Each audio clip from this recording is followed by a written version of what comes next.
ভাই বোনেরা, আসসালামু আলাইকুম। আমাদের যে কেতাবুল ফিতানের হাদিস সৃষ্টি চলছে, তারই আজকে আপনাদের জন্য 3টি হাদিস উপস্থাপন ইনশাআল্লাহ। আজকে যে হাদিস 3টি উপস্থাপন হবে 79, 80 ও 81। তো আপনাদের জন্য হাদিস 3টি। হুযায়ফা ইবনুল ইয়ামান রাদিয়াল্লাহু আনহু থেকে বর্ণিত, তিনি বলেন, ফিতনা সংগঠিত হবে, এরপর জামা ও তাওবা হবে, অতঃপর জামা ও তাওবা হবে। এরপর 14 বার উল্লেখ করলেন, অতঃপর তওবা হবে না, জামাও হবে না।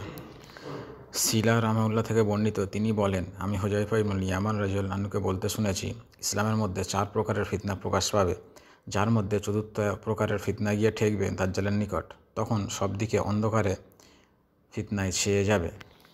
হুযায়ফা ইবনুল ইয়ামান রাদিয়াল্লাহু আনহু থেকে বর্ণিত, তিনি বলেন, রাসূল সাল্লাল্লাহু আলাইহি সাল্লাম বলেছেন, ফিতনা সংগঠিত হবে, অতঃপর জামা হবে, অতঃপর ফিতনা হবে, অতঃপর জামা হবে, অতঃপর এমন ফিতনা হবে যেখানে পুরুষদের বুদ্ধি থেমে যাবে।